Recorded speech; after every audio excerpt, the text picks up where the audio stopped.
You're live with It's My Friday, Scott Stanfield, and today's guest is going to be Francesco Ferrario from Milan, Italy. He is now in Santa Monica, California, and we work together right across the street from the Santa Monica Pier. So this show will start in 30 seconds.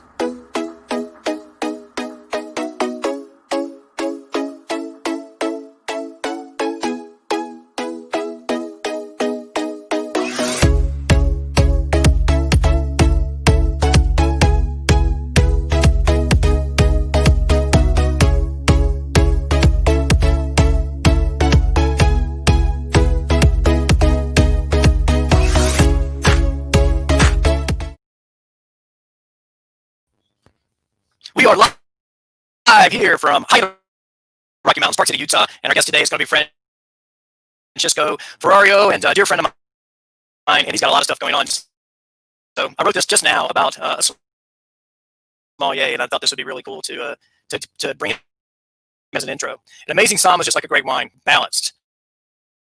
Part history major, geography expert, with a detailed memory of each vintage and climate changes around the world, and how they affect the art of that particular wine they have right there. They're also an amazing salesperson that knows how to navigate a dining room floor like a ballroom dancer. So, and all with a smile on their face too, right? So we really worked on a lot of things. I'm really excited for this. And this is really part of the longevitarian whole piece of it, because when you look at the blue zones, and actually Francesco works with Dan Buettner on his blue zone wines, there is wine consumed or alcohol consumed in 4 of the 5 blue zones. And so this is part of community, really part about getting connected. And also restaurants are that. And so I'm so excited. I could go on for a long time with this. So I'm going to bring on Francesco real quick, and then we'll get going. So Francesco, welcome to the show. It's Scott. It's a pleasure to see you. You too, man. You too. Gosh, we just it's breaking up, so I'm on and off hearing what you're saying. Right. It may be the internet. This is something going on here. You know, I am high in the mountains here, and so sometimes it gets kind of spotty. Oh, now it sounds great. Fantastic. Just in time. Perfect. Yeah. Yep. So how you been? Been doing great, you know, all consider all the crazy things going on between pandemic, election, and changing in the landscape and the way to act, getting used to mask wearing and talking with people, just seeing their eyes. It's been different, but you know, you need to adapt and move forward. So that's what we've been doing. Yeah, it's the same way for me, man. Same exact way for a lot of people. Really, the same way for a lot of people. So let's back up. Let's if you're from Milan, so A, how'd you get in the restaurant business, and B, why did you come to America? Well, I was young. I was 20 years old, and kind of stuck with doing same things. And I had an opportunity and work to go and interview for Disney World in Florida, and they interview me and offer me a job, and they say you can leave in 2 weeks or in 3 months. And 2 weeks later, I moved to United States, and I really never came back. Right. And the job was Epcot Center. There is 11 countries around the lake with the reproduction of restaurant and shops and so on. And I ended up working for the first time ever in a restaurant. So that's how I started, and never came back. Wow. So you're in Florida and you're working for Disney. Obviously the next evolution, you're now a level 2 somm. So sure. How did you become, what made you go into becoming a sommelier? Well, it's actually a funny story, because I was not that into wine when I was younger, because my family wasn't a big wine drinker. You know, they drink a little wine at the table, and we did, but it was never like focus of our life. And then I moved in a restaurant, and because I'm Italian, everybody assumed I knew everything about wine, and asking me question and direction. And I was tired of saying that I didn't know that much. And so I started I was really lucky too. I was working one of the best sommelier in California, which is named David Rossov, who since then worked in great restaurants, opening the Mozza Group and so on and so forth, worked for Campanile. But I was exposed to people who really care and were really passionate, and became contagious. And I started following and become a passion. And I carried through in my restaurant experience. I ran different restaurants wine program from 200,000 to $2 million of sales a year, and it's been always part of the fun. Yes. Awesome. I'm the same way. I grew up, my family, I don't think I ever saw my parents buy a bottle of wine in my entire childhood, my entire life, really. My mom made some wine, right? Some Scuppernine wine. If you're from South Carolina, you know what that stuff is, right? So, and so made some wine, and I, my parents drank beer mainly, and then some liquor occasionally. Crown Royal was kind of the thing, right? Right. And so it was really, when I got in the restaurant business, I was working for this casual seafood restaurant that had literally 3 wines on the entire list, right? You had a Chardonnay, you had a Merlot and a Cabernet, well, 4. Cabernet and White Zinfandel. And White Zinfandel was our #1 seller, right? So it was, in the 90s. yeah. And, wine, yeah. yeah. And I remember the first time I tasted red wine, it was Thanksgiving. Had to be like 1995, right? It was the first time I tasted red wine. I was like, why would anybody even drink this? And now it's like, a whole different ball game, right? We had a comment come in from Angel. He says on LinkedIn, he says, hi guys, happy, good morning. So good morning, out there. Yep. And so you ended up in California becoming a sommelier. And then you spent 16 years at the Lobster in Santa Monica, right at the foot of the pier. How did you get that job? And then B, how'd you hold on to a job for that long? Well, it was a great experience, I have to say. I worked in different restaurants before. Stayed in few years in most. I wasn't jumping from place to place, but I was working in a fine dining restaurant as a general manager sommelier, and then we closed down, and I was offered this opportunity at the Lobster. A lot of people think the Lobster is this little restaurant on top of a hill overlooking the Santa Monica Pier, and because of the location, everybody always thought it was a very commercial and tourist trap restaurant, while the concept when I started over there was you have a lot of people coming in and out, and a lot of tourists, was mostly 60-70% tourists, and a lot of restaurants on the coast that were treating all their establishment as we're never going to see them again. So they weren't really focusing on high quality and customer service. They were really focusing on turnover.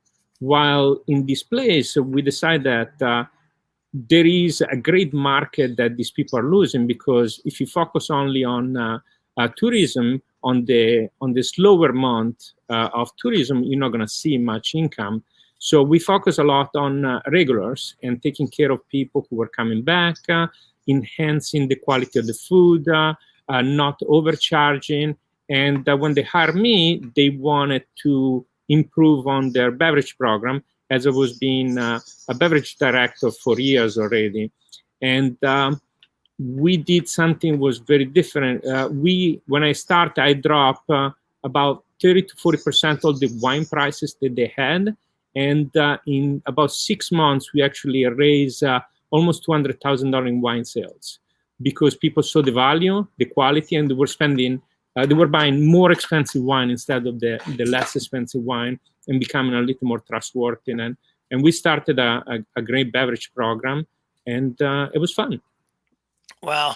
So if people didn't really understand that, he lowered the price and sales went up by $200,000, right? Yeah. Because people bought more. Yes. Right.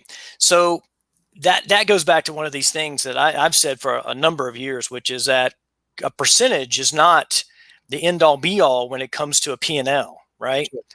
Because a lot of people are like, well, your food cost has to be this, or your beverage cost has to be this percentage, no matter what, right? And what happens is I see those as fluids, fluid markers, right? Because if you're in an effort to grow a business, sometimes you will lower the price because demand is lower, right? So lower prices, right? And then you end up selling more, making more money in the long run because of those things. That's super cool.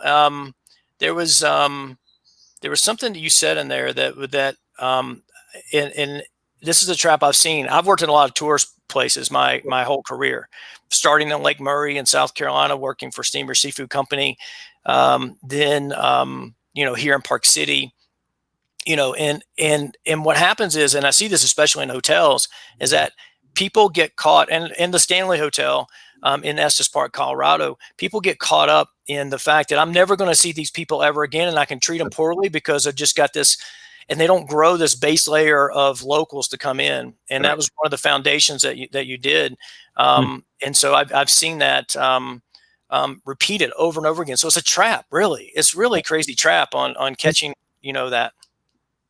Yeah. We develop more regular customer base in Santa Monica than I believe any other restaurant in the area. And the Lobster was an inexpensive place, so it's premium. But we always kept some items for people to be able to come. And we had guests coming 2-3 times a week just because they loved the environment. It was about treating people well. And my job, I always say, when I'm a manager, it's less taking care of the guest, it's more taking care of the crew, because they hit more people, they touch more people than I do. So if I keep my crew happy, they will keep the guest happy. My job is going to be much easier. So it's always my concept and my style of management. Right. And we agree on that, right? We really worked on hiring people, and I think another thing I left out in that little intro is that a great SOM is also part manager at times, right? Yeah. Hosting and helping run food, and and when you're doing the covers we could do in Santa Monica, is like, there were sometimes it was like you were more manager than you were SOM, right? Sure.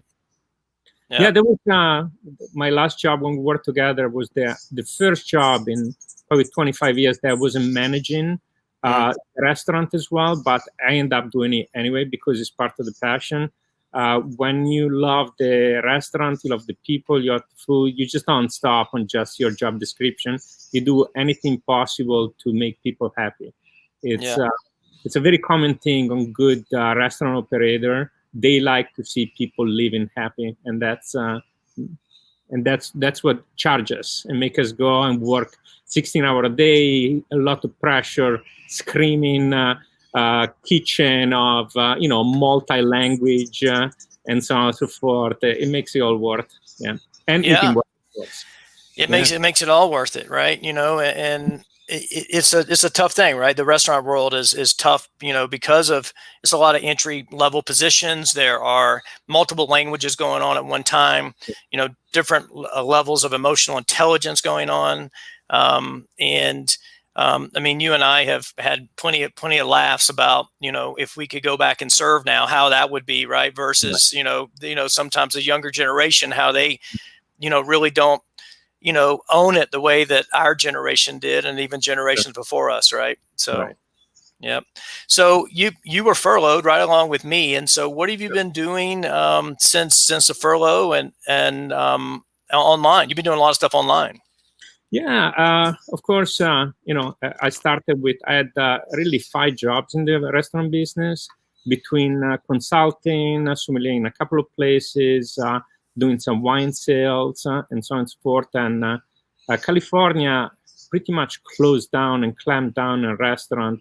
At the beginning, there was only to-go available for a few months.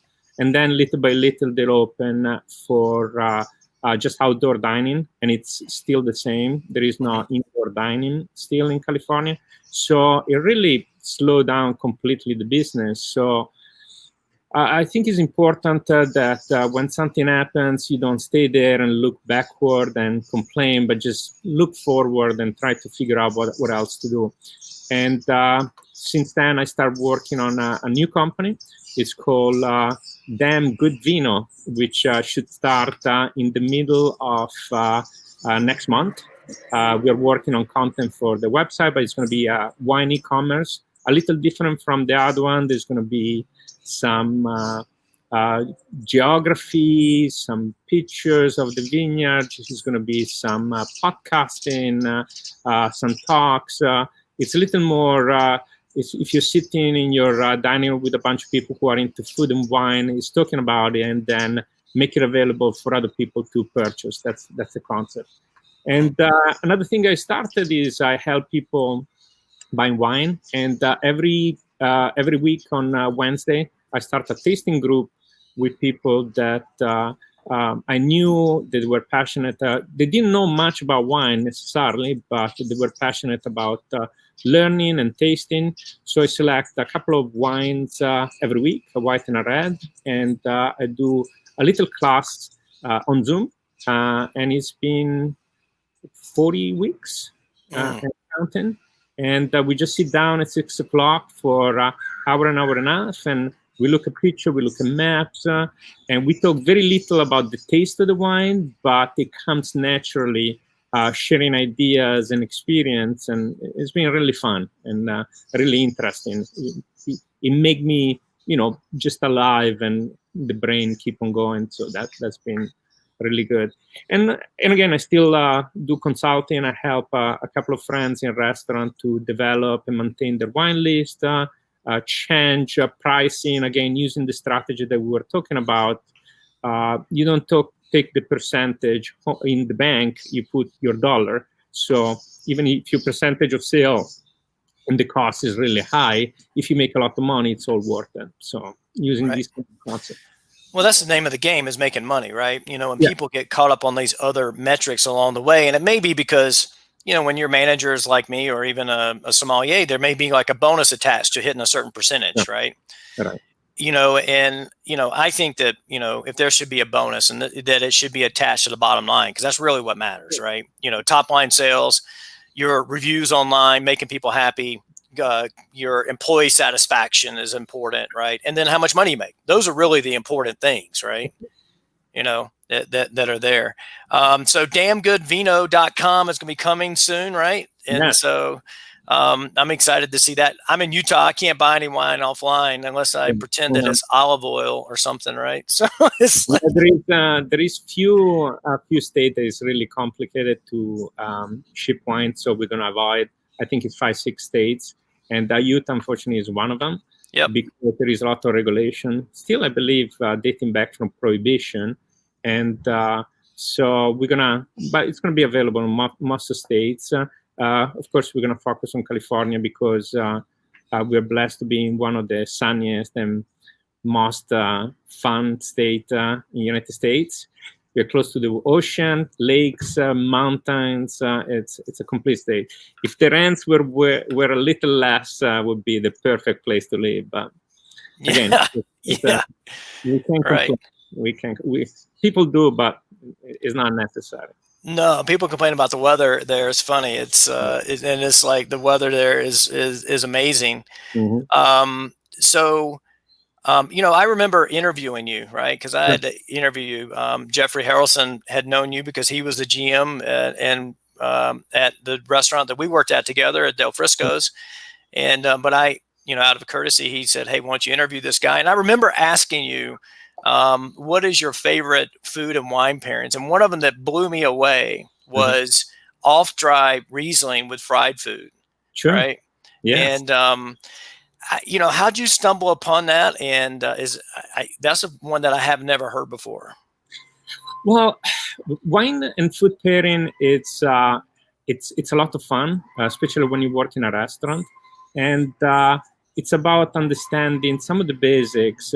And one of the things that people don't understand is most sommeliers treat wine like almost like herbs and condiment, in the sense that if you have a beautiful, light, and delicate white fish like a halibut, with just a very simple preparation with olive oil and salt and maybe a little herb, and you put on top of it a big, massive Cabernet Sauvignon, if you want to drink Cabernet with halibut, it's fine, it's your choice, but it's not gonna do much for the fish, because it's like putting a bunch of crushed pepper and a chocolate sauce on top of your fish is not worth it. It's better to do it with a less complex flavor seafood.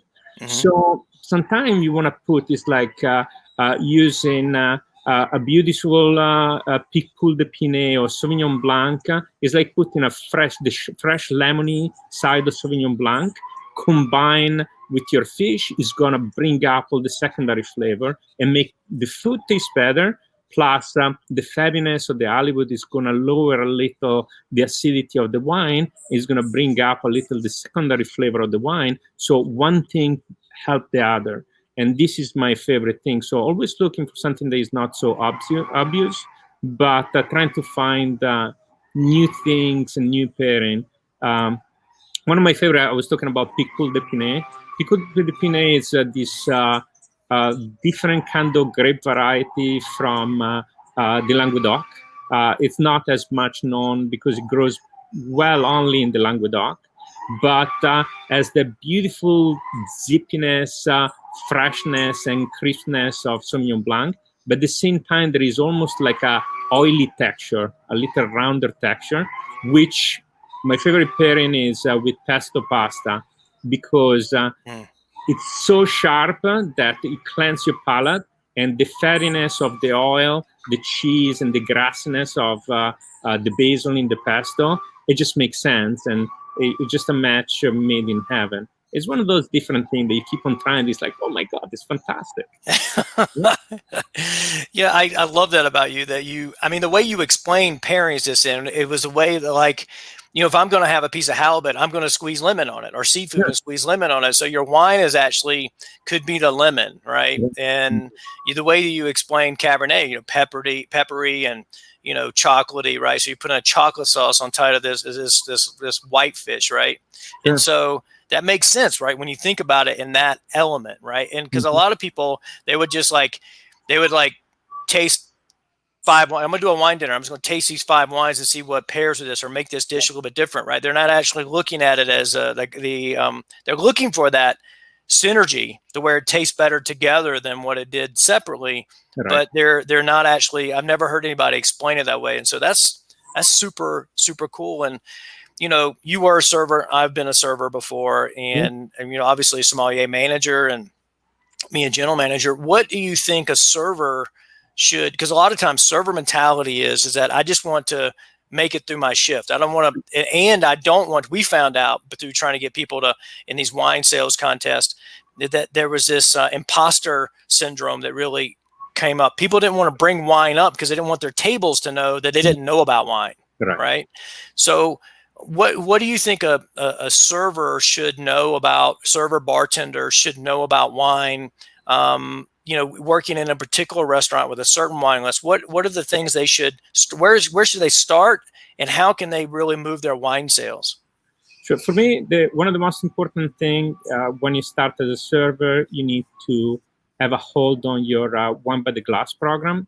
Hopefully, the beverage director or the establishment you're working have a solid beverage program. Sometimes wine by the glass is used as a default to make money, so it's not really the focus, but it should be. So getting a handle of which one you like, and as a first rule in a restaurant, you never say, I don't like this one, because if you don't like it, why you have it? So I prefer this one. So if somebody asks me, how is this, big production children? Oh, that's okay, but my favorite with what you're having is this. So that one is one of the first things to learn. Another thing is to pick up a couple of whites, a couple of reds in different price range, something they can sell for 30 and something can sell for 75. So you have a couple of weapons for when people ask you. Just ask questions and try to find out what's their wine budget without asking how much you want to spend. It's like, which kind of wine you usually, and if you can get, then you give them the 2 choices. On the lighter side, I like a little better the $30 bottle of wine, or a light Sauvignon Blanc from the Loire. And then on the richer, full body, I like this beautiful Napa Valley Chardonnay with a little more oak intensity and so on and so forth. So that's the first thing. How I learn about wine. My strategy when I started 30 years ago, I was doing for a month, I was drinking only Merlot, and was Merlot on different price ranges and different region. So from Chile, from California, from Italy, and little by little you start understanding a little more what's the grape is about instead of the bottle, because the bottle vary, but you start seeing a kind of a thread of similarities in the grape variety. And when you get that, you move to the next one, and so on and so forth. So most people, when they start in the wine business, they start with reds, just because it's a little more rewarding, a little fuller bodies, a little more fruitier, it's easier to understand. And then little by little, you develop the nuances of white wine, the acidity, the freshness, the lighter kind of fruit. And that's always been my strategy. Just not try to do too many things at the same time. We drink wine every day with dinner, 1 or 2 glasses at least. So it's easy, and most people do that, I know.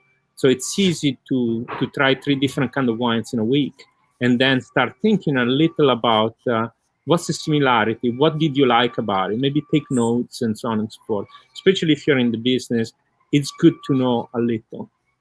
And the other thing is, like you were saying, for servers and people in the business, stop with the kitchen stuff. I always pick my eyes, asking which kind of product they use, how they saute. I learn half of my practice technique from looking at the Latino who peel 500 potatoes or ginger root and so on and so forth, using spoons instead of a peeler. It's beautiful to see these people at work, how they peel different kind of vegetable and fruit, and it's very intense. It's fantastic. It is, right? In the true craftsmanship, right? We think of the culinary arts and chefs and what we see on Food Network and now Instagram and all those type of things. But when you're doing high volume, the people that are producing that, they're craftsmen. I mean, like really skilled craftsmen. I've learned so many tips and tricks over the years, that almost 30 years that I've been in the business. And just like you, I mean, you've been in the business just as long as I have, a little bit longer maybe. And so people often, I get asked probably more times than I can even count, are you a chef? Right? Because the way I talk about food, the way the food I make, the pictures I post online, things like that now, right? Because I'm not interacting with people face to face that often. And you make great food as well. And you mentioned something, 2 or 3 glasses of wine, or 1 to 2 glasses of wine with dinner. Sure. And that is, that's going to transition us into the blue zones. And most people who watch this show know I'm into longevity and longevitarian in a modern world. And that's one of the commonalities of these blue zones is having wine with dinner and family and those type of things. Sure. And you have the pleasure of working with Dan Buettner, who wrote Blue Zones, which has created a whole movement. And in contrast, not in contrast, but in parallel with that is that a lot of people are like, when a lot of influencers in this space are endorsing, are being sponsored by dry farm wines. And I asked you about dry farm wines, and your response was most wines in Europe are dry farmed, right? Yeah, right. It's on the Great Appellation, on the most important viticultural area. If you want to label a certain kind of wine, you need to have dry farming, which means that you need to rely on the precipitation of the particular year. And that's why sometimes you buy this beautiful Pinot Noir from Burgundy, and on one vintage, it's the same exact wine made by the same winemaker with the same amount of oak in the same location. It changed completely some of the flavor profile. There is a linearity that connect one vintage to the other one, but you really taste the weather. You really taste the struggle sometime of the grapevine, which makes a little better and higher quality grape in some case. And it comes out. It's like when you dilute something with a lot of water, it lessens a little the aromatic and the intensity of the flavor. When the vine is struggling to get water, what happens is, so the vine purpose is to feed the grapes. That's the vine purpose. It's like the mother feeding the kids. So if there is inclination, so a lot of drainage and not a lot of water because there's not a lot of rain, the root is going to start going deeper and deeper in the soil to look for water and being able to accomplish the mandate of growing the grapes. And as everybody knows from their basic geology in high school, every layer of earth have different kind of minerals. So you give a lot of different kind of flavors to the water that it's taken by the root, and so you're giving a lot of different kind of nuance to your grape variety, and then you're gonna have beautiful complexity. When these crazy sommeliers say, "Oh, it tastes like river water or crash rocks or sea salt," it's sometimes actually it's really true. Like in Burgundy or in the Loire, it's the soil is composed of limestone, which is really decomposed skeleton of marine shellfish and so on, because Burgundy was completely covered by a tropical ocean back millions of years ago. And the flavor that you get, that's why Sancerre, which is Sauvignon Blanc from the Loire, tastes fantastic with oyster, because there is actually oyster shells in the soil, and there is a vague reminiscent of the flavor who pairs and match really well. Wow. Yeah. That's amazing. And so how you work with Dan Buettner. So what do you help select his wines? Is that what I met Dan a couple of years ago, 2 or 3 years ago, when he was start thinking about introducing some wine in his operation. So what happened is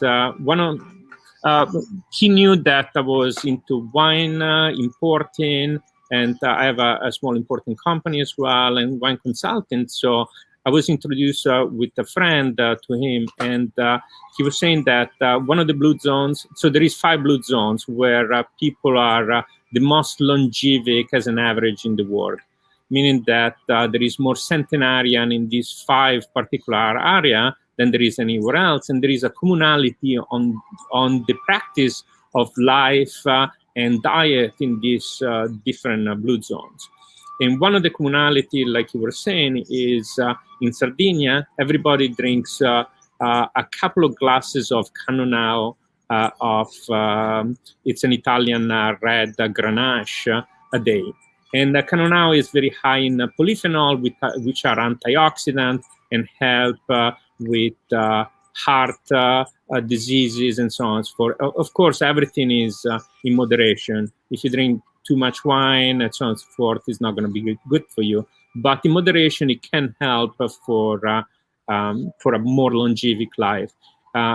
Because, wine make you a little happier if you don't abuse it. And happiness, it's another proven recipe for living longer. So we worked for a while to find a great producer using great practices. I helped them design some label, and we imported a few hundred cases of wine that are currently sold through one of the website. One of the wine website is the La Planck Wine Club. And when we start our Damn Good Vino website, we're going to offer some great combination of the 2 different kind of Cannonau, the regular and the Riserva, with one of his books, with his signature. It's going to be a holiday offer. Hopefully by Thanksgiving, we're going to be able to promote it. And it's great. And we've been talking about other variety with Dan. He's always very interested. He wants to start traveling the vineyards. We had a plan actually to start traveling the vineyard in Italy and other places, but of course the pandemic stopped all this process, and going to look at the best, highest antioxidant content wines in Europe. And that's still a product. So we taste Sant'Annata, we taste San Sagrantino together. He's extremely fascinating conversationalist. You can talk to him for hours and hours. Then you look at the phone. It's like, oh, I thought we were going to talk about business, and we didn't. We talk about the extinction of the Mayan civilization because their change of habits in their food and agriculture. So it's always fun. Yeah, it is, and that's such an interesting. I mean, that's a lot of the things that I do are based off some of the things that happen in the blue zones. And I mean, I remember the very first time that he was on Oprah, my wife was like, "You got to come watch this." I mean, this was years ago, right? And yeah,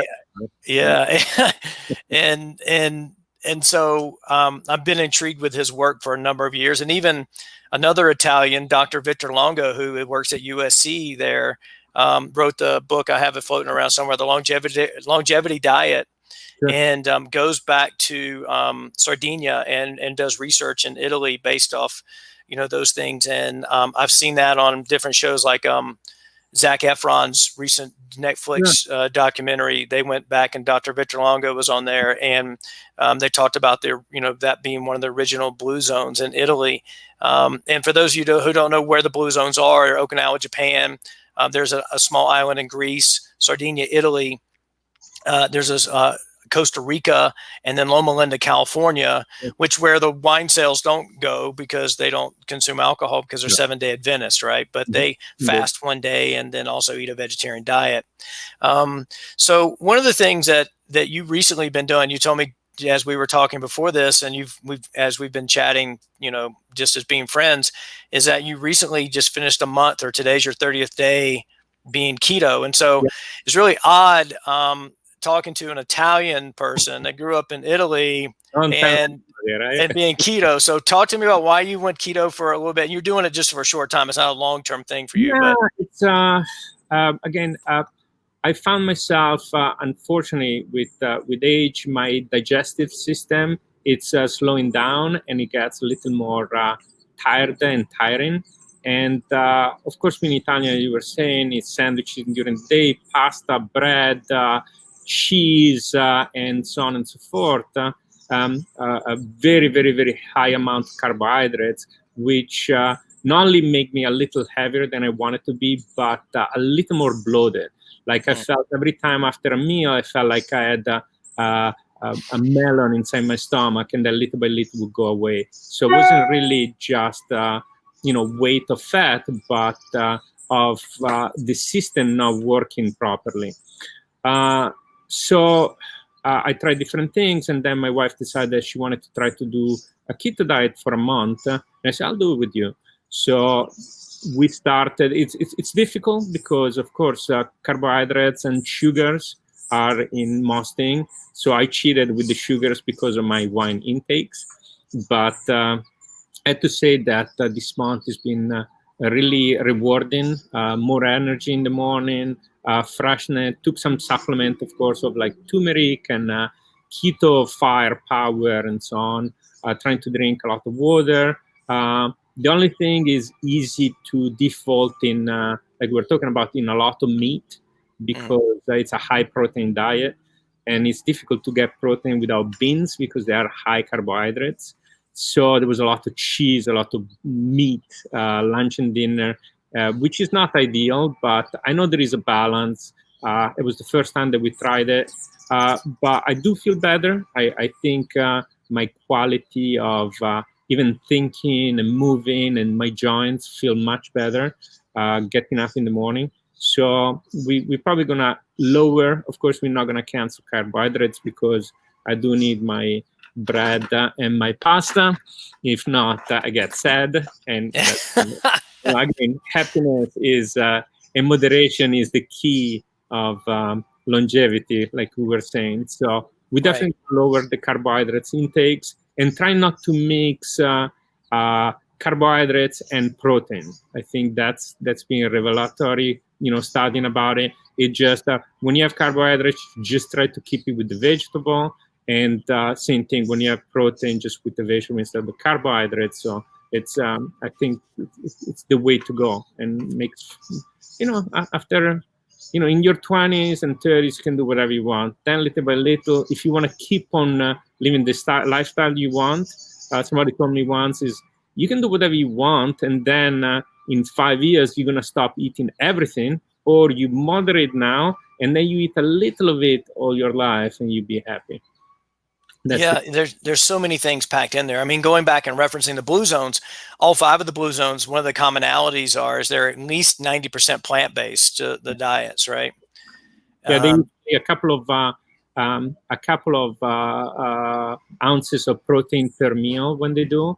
And again, these places are a little more in the countryside, so it's more like a treat. Right.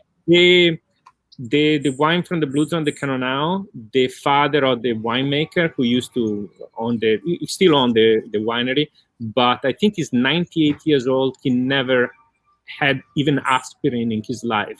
Never took medicine in his life, and he's still walking, having some wine, and just eating well and keeping himself, and eat less.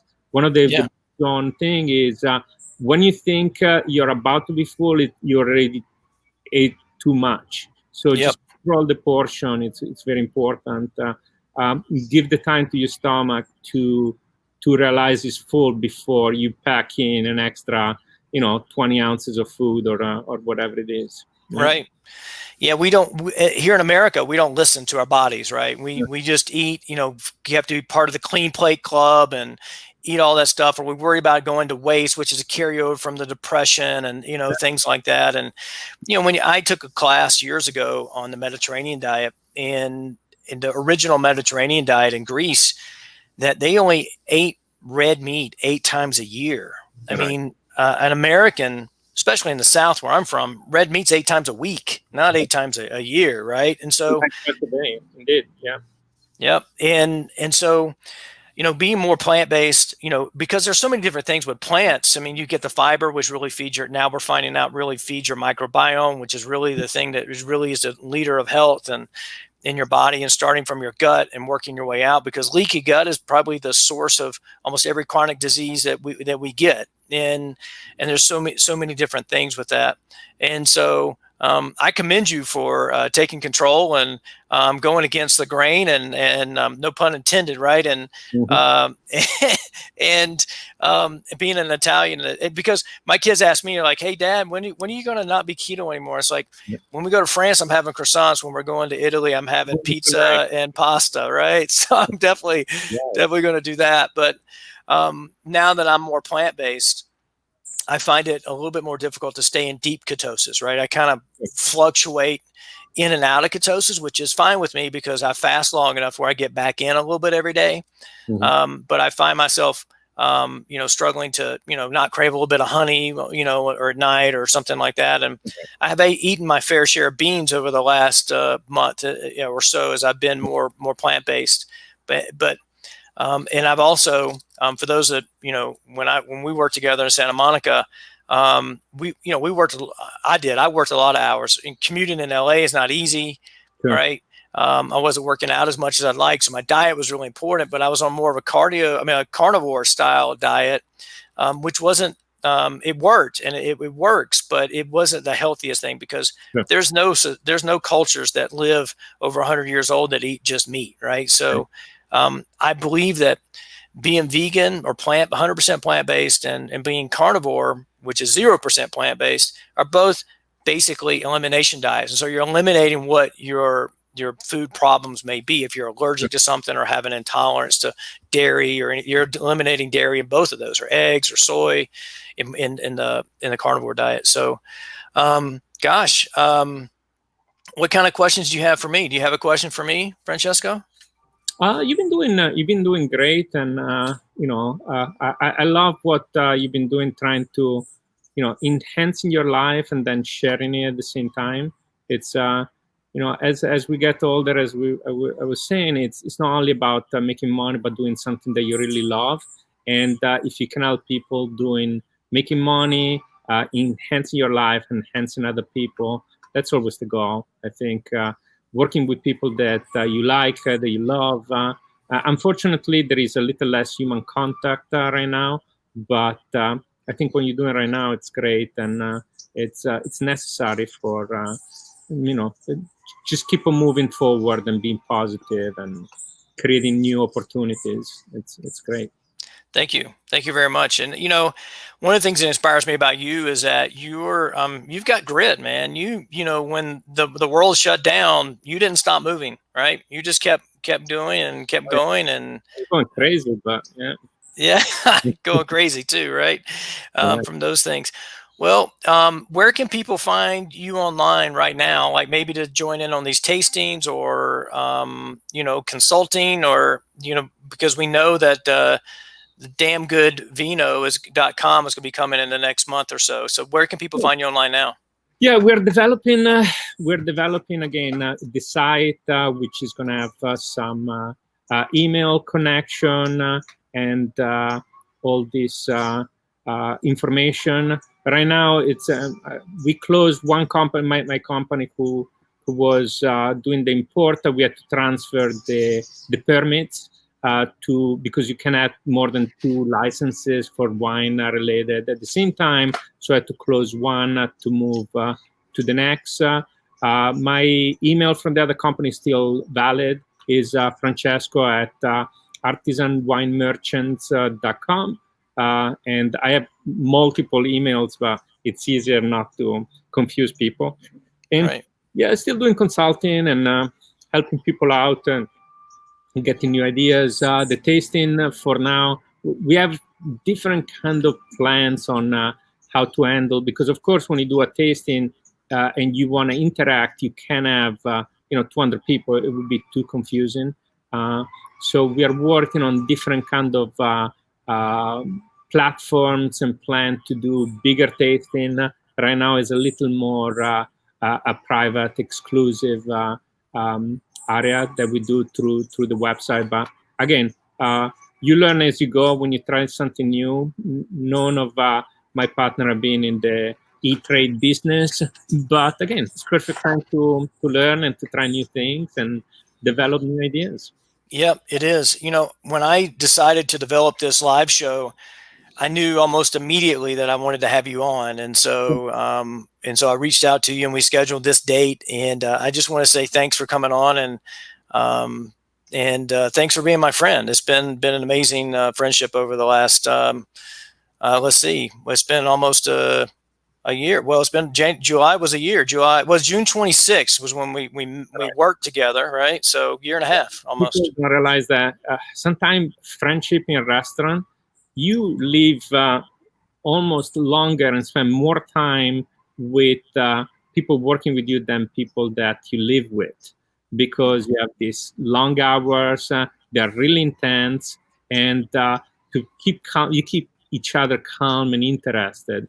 So some of my best and longest standing friendship are still with people in the restaurant business, and you always find people with some kinship, and again, you develop ideas about food, wine, about lifestyle. You talk about family, about everything. So it's been a pleasure. Thank you for inviting me. It was fun chatting up and having some of our banters that we used to have for hours in the restaurant, and keep on having it. Yeah. Yep. And I'd love to, as you get close to launching, or as you launch the new website, the e-commerce site where people can buy wine, I'd love to have you back on so we can promote that as well. Fantastic. Sounds great. Yep. Well, thanks for coming on the show, and we'll talk again soon. And the best to the family, and take care. You too. All right. We're going to switch back to this. Thanks to Francesco for coming on. Absolute amazing interview. I mean, there's so many things packed into that. I mean, we talked about restaurants. We talked about how he came to work for Disney, how he became into a sommelier, and really became interested in that and became his passion. We also talked about, what as a new server or a server should focus on inside of a restaurant, and that's the wines by the glass. And I've worked with some amazing sommeliers, and Francesco is right at the top. I mean, I really enjoyed working with him, and like I said, we've remained friends. and super cool guy. But also when you start thinking about, longevity and your health span, look at what he's doing. He's going against his culture a little bit, and he's has gone keto for this month with his wife to support his wife and his family, and he's put his family first in a lot of ways throughout the years, right? And that's really important, especially to his culture and being Italian. And another thing with that, about understanding blue zones and all the wine and those type of things. And so I can't thank him enough for coming on.